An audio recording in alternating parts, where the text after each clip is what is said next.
స్నేహితులారా, ఈ సమయాన్ని బట్టి దేవునికి వందనాలు తెలియజేస్తూ ఉన్నాను. ప్రేమపూర్వకముగా మిమ్మల్ని అందరినీ వాక్య ధ్యానంలోనికి ఆహ్వానిస్తూ ఉన్నాను. యెహోవా గ్రంథమును అనే ఆలోచనను మీతో కూడా పంచుకోవడానికి ఇష్టపడుతూ ఉన్నాను కనుక దేవుని యొక్క వాక్యమును మీరు ముగింపు వరకు ఆలకించాలని మీ కుటుంబ సభ్యులతోనూ తోటి విశ్వాసులతోనూ ఈ వీడియో షేర్ చేసుకోనండి. మీ ప్రార్థన మనవులు ఎట్టివైనను కామెంట్స్ రూపంలో కానీ ఫోన్ కాల్ ద్వారా కానీ తెలియజేయండి. నమ్మకంగా మీ కొరకు ప్రార్థిస్తాము.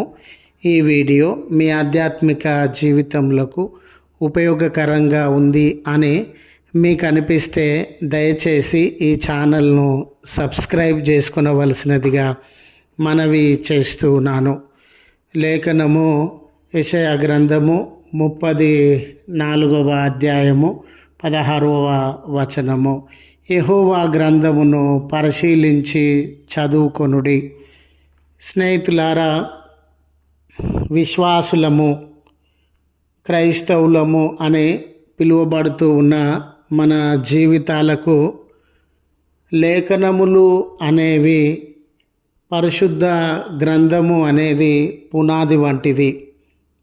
మన జీవిత విధానము ఏమై ఉండాలి, ఏమి మాట్లాడాలి, ఏం మాట్లాడకూడదు, ఏం తలాంచాలి, ఏం తలాంచకూడదు, మన జీవితమును ఏ రీతిగా సరి చేసుకొని అది మంచిదిగా దేవునికి ఇష్టమైనటువంటిదిగా సరిదిద్దుకోవాలి అనే దానికి ముఖ్యమైన ఆధారము దేవుని యొక్క గ్రంథము. ఇది పునాదన్నం కదండి. ఏదైనా గృహానికి సరి అయిన పునాది వేయబడకుండా పునాది లేనటువంటి గృహాన్ని ఎంత అలంకార ప్రాయములతో, ఎంతో ధనంతో, విలువైన డెకరేషన్లతో కట్టి అందరికీ అది చక్కగా కనబడుతూ ఉన్నప్పటికీ పునాది సరిగ్గా లేనందువలన అది పతనమైపోయే, పడిపోయే ప్రమాదము ఉండింది. ఈరోజు స్నేహితులారా, మన సంఘాలలో కానివ్వండి, సమాజాలలో కానివ్వండి, వాక్యానికి మన జీవితంలో స్థలము లేకపోతే, వాక్యమును అనుసరించేటటువంటి మనసు, విధేయత మనలో లేకపోతే మన జీవితాలు కూడా ఆధ్యాత్మికంగా పతనమయ్యేటటువంటి ప్రమాదము ఉండింది.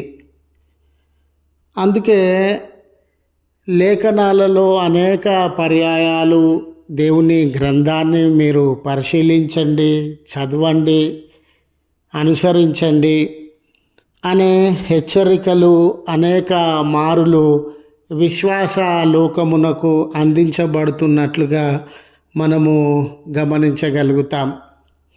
నేటి మన జీవితాలను, నేటి మన సంఘ జీవితాలను గమనించినప్పుడు స్నేహితులారా, వాక్యము చదవడము, అర్థం చేసుకోవడము, అనుసరించడము తప్ప, వాక్యం తప్ప అన్నీ మనము జరిగించేటటువంటి వారంగా ఉన్నాం. లోక సంబంధమైన విషయాలు, లోక సంబంధమైన తలంపులు అన్నీ ఎన్నో కల్మషములతో, ఎన్నో చూడకూడనటువంటి విషయములతో, ఎన్నో ఉండకూడనటువంటి విషయములతో, ఎన్నో తూగనటువంటి విషయములతో మన సంఘాలను, జీవితాలను నింపినటువంటి వారంగా ఉన్నాము. కానీ ఎక్కడ కూడా వాక్యానికి స్థలము ఇవ్వనటువంటి వారంగా ఉన్నాం. చాలామంది అభిప్రాయం అండి, ఇది నా అభిప్రాయం అనే కాదు, చాలామంది అభిప్రాయము, అయ్యో ఆధ్యాత్మికంగా మనము పతనమైపోతూ ఉన్నామే, ఆధ్యాత్మికంగా వెనుకబడినటువంటి వారంగా ఉన్నామే, మన జీవితాలలో దేవుని యొక్క ఆలోచనల కంటే, దేవుని యొక్క చిత్తం కంటే లోక సంబంధమైన విషయాలకే స్థలం ఉండిందే, లోక సంబంధమైనటువంటి వ్యక్తులుగా, సంఘాలుగానే జీవించుచు ఉన్నామే అనే అభిప్రాయము చాలామంది తెలియజేస్తూ ఉన్నారు. దీనికి మూల కారణం ఏంటండి అని అంటే, నా జీవితంలో కానీ మనందరి జీవితాలలో కానీ దేవుని యొక్క వాక్యానికి విలువ ఇవ్వకుండా, దేవుని యొక్క వాక్యానికి విధేయత చూపించకుండా, మనకు ప్రయోజనకరమైన, స్వార్థపూరితమైన, మనకు నచ్చిన విషయాలను అనుసరించడానికే మనము ఇష్టపడేటటువంటి వారంగా ఉన్నాం. నేడు చాలా సంఘాలలో నెమ్మది లేదండి. నేడు చాలా వ్యక్తి మధ్యలో నెమ్మది లేదండి. తల ఎత్తి ప్రేమతో తన సహోదరుని ముఖాన్ని చూడలేకపోతూ ఉన్నారండి. తల ఎత్తి ప్రేమతో తన సహోదరి ముఖాన్ని చూడలేకపోతూ ఉన్నారండి.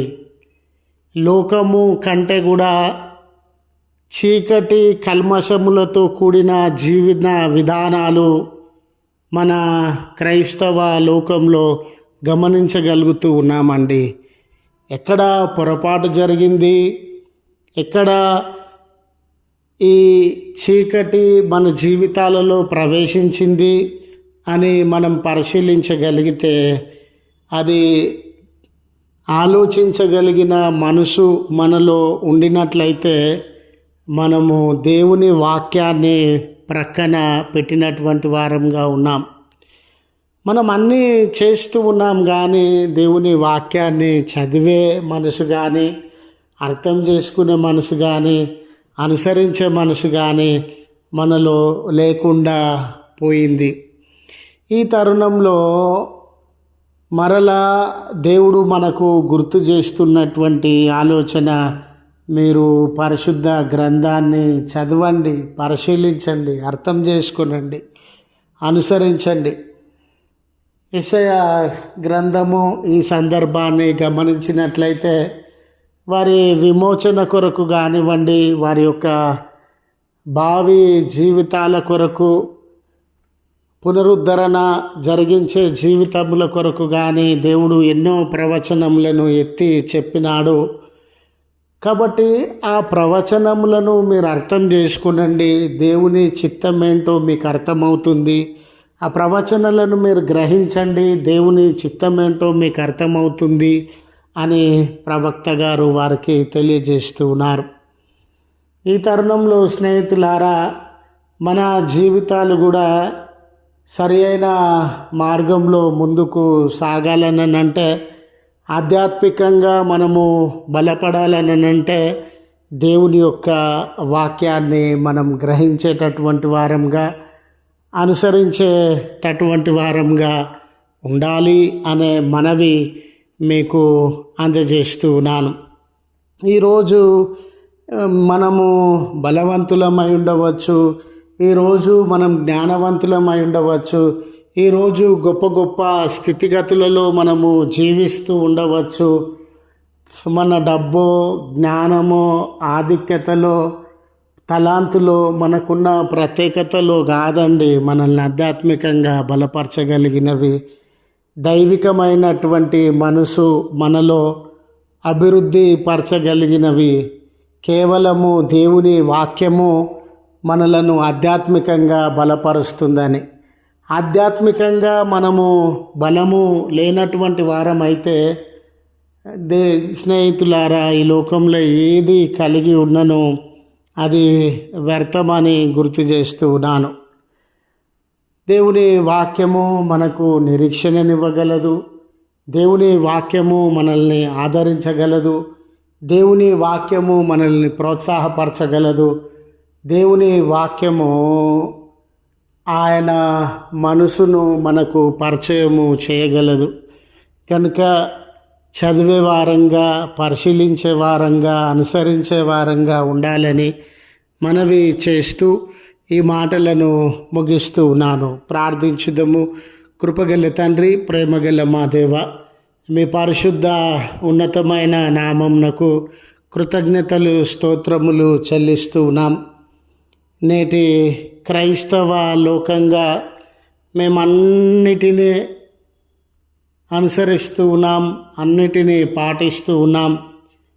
దేవుని వాక్యాన్ని మర్చినటువంటి వారంగా ఉన్నాం. మా జీవితాలలో అన్నిటికంటే దేవుని వాక్యమే ప్రధానమైనటువంటిదనే సత్యాన్ని గుర్తు చేసుకొనుచు మీ కృతజ్ఞతలు చెల్లిస్తూ ఉన్నామయ్యా. మాకు దీవెనగా, త్రోవగా, వెలుగుగా ఉండడానికి ఈ వాక్యాన్ని అనుగ్రహించినటువంటి దేవుడవు, ఈ గ్రంథాన్ని ప్రసాదించినటువంటి దేవుడవు. గ్రహించి చదివి అనుసరించగలిగిన మనసు మా అందరికీ అనుగ్రహించుమని మీ పుణ్యనామమున ప్రార్థన చేస్తున్నాం. శ్రమలో, కష్టంలో, అవసరతలో, ఆపదలలో, బంధకాలలో ఉన్న బిడ్డలందరి కొరకు మేము ప్రార్థన చేస్తూ ఉన్నామయ్యా. వారి మొరలను ఆలకించండి, వారి ఇబ్బందులను తొలగించి నెమ్మది అనుగ్రహించండి. ఈ దినాన ఆయా నూతనమైన కార్యములను ప్రారంభిస్తూ ఉన్న బిడలకు వారి కార్యముల యందు మీ కాపుదల సహాయమును అనుగ్రహించి నడిపించవలసినదిగా మనవి చేస్తూ ఉన్నాను. దయగల తండ్రి, వెడ్డింగ్ యానివర్సరీస్, బర్త్డేస్ జరిగించుకొనిచున్న బిడ్డలకు మీ కృప అనుగ్రహించి దీవెనలతో వారిని దర్శించండి. దూర ప్రయాణముల కొరకు సిద్ధపడుతూ ఉన్న బిడ్డల ప్రయాణం అంతటిలో మీ కాపుదలను ప్రసాదించుమని క్రీస్తు పేరట వేడుకొనుచు ఉన్నాము తండ్రి. ఆమెన్. తండ్రి, కుమార, పరిశుద్ధాత్మ త్రియేక దేవుని దీవెన మనకు తోడై ఉండి మనలను కాపాడునుగాక. ఆమెన్.